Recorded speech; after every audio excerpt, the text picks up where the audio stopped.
अरे तू बदतमीज होगा, तेरा बाप बदतमीज होगा, पे मत आइए, तू बदतमीज होगा, तेरा संस्कार बदतमीज है। शर्मा जी क्या तरीका है बात रखने का? तू तरह क्या होती है? अभी तक हम गलत इतिहास पढ़ रहे थे राजकुमार भाटी जी, आपने सुना के शर्मा जी को उधर की तरफ जिन्ना थे और इधर की तरफ नेहरू थे और इनके चक्कर में देश बढ़ गया। आइए भाटी साहब, इतिहास में इनके पास गर्व करने लायक कोई क्षण है नहीं। ये हमेशा जब भी इतिहास के पन्ने खोलते हैं तो इन्हें शर्मिंदा होना पड़ता है। इनका जो अतीत है वो इतना काला रहा है, इतना आपराधिक अतीत रहा है कि ये उस इतिहास को बदलना चाहते हैं। भाई तू अपना अतीत देख यार। पहली बात तो गाली गलौज करने वाला आदमी तो अपना अतीत देख। चित्रा जी, इस बदतमीज आदमी को चुप करो। हाँ मैं जानता हूँ तू गाली गलौज करेगा, तेरी औकात इतनी है बात।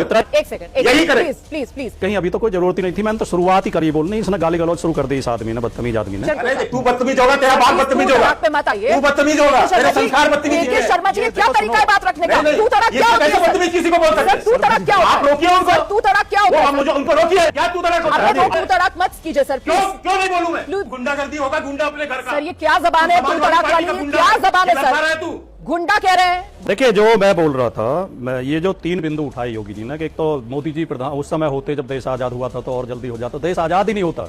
ये लोग किन्हीं उद्योगपतियों की चमचागिरी के लिए अंग्रेजों से दलाली करते, अंग्रेजों से कमीशनखोरी करते, और करी इनके पूर्वजों ने।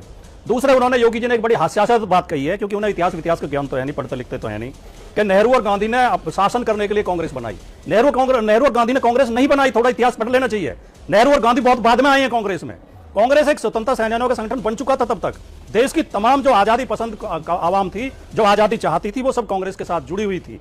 और इन्होंने कहा कि उन्होंने प्रॉपर्टी इकट्ठी करी। अरे कांग्रेस ने तो 60 साल का राज किया इस देश पे, अब तक उनका दफ्तर किराए की बिल्डिंग में चल रहा है। आपने तो 10 साल के अंदर पूरे देश में 5 स्टार दफ्तर खड़े कर दिए। आपने हर स्टेट में, हर जिले में और दिल्ली में जितना शानदार आपका दफ्तर है, इतना कभी अंग्रेजों का भी नहीं रहा होगा। तो किस मुंह से आप कहते हो? अब मैं उस सवाल का जवाब भी देना चाहता हूं जो बीजेपी के प्रवक्ता की ओर से उठाया जा रहा है। क्या इतनी हैसियत नहीं थी? इनकी हैसियत जनता में तो नहीं थी, लेकिन जहर तो बो रहे थे, विचारधारा का जहर तो बो रहे थे। अंग्रेज इन दोनों का दुरुपयोग कर रहे थे। मुस्लिम लीग भी अंग्रेजों के द्वारा खड़ी की गई थी, उसे फाइनेंस करते थे, और हिंदू महासभा आरएसएस भी अंग्रेजों के द्वारा खड़ी की गई थी, अंग्रेज इन्हें फाइनेंस करते थे। 60 रुपए महीना काहे का लेते थे सावरकर अंग्रेजों से? उस समय जिस समय प्राइमरी टीचर की सैलरी 15 रुपए महीना होती थी, 4 प्राइमरी टीचर के सैलरी के बराबर हर महीने अंग्रेज क्यों देते थे उन्हें? इसलिए देते थे कि हिंदू मुसलमान को आपस में लड़ाओ, देश में सांप्रदायिक माहौल पैदा करो। विभाजन पहले मनों में होता है, दिलों में होता है, तब नक्शे पे होता है। इन्होंने लोगों के दिलों में विभाजन पैदा करने का षड्यंत्र किया, और उसमें ये काफी हद तक कामयाब रहे, और आज भी ये दोबारा देश को दूसरे विभाजन की ओर ले जा रहे हैं। आज फिर ये हिंदू मुसलमान को ऐसे ही बांटते हैं, जहां से कावड़िया निकलेंगे वहां मुसलमानों की दुकान नहीं होंगी, और मुसलमान मीट की दुकान नहीं खोलेगा, अंडे की दुकान नहीं खोलेगा।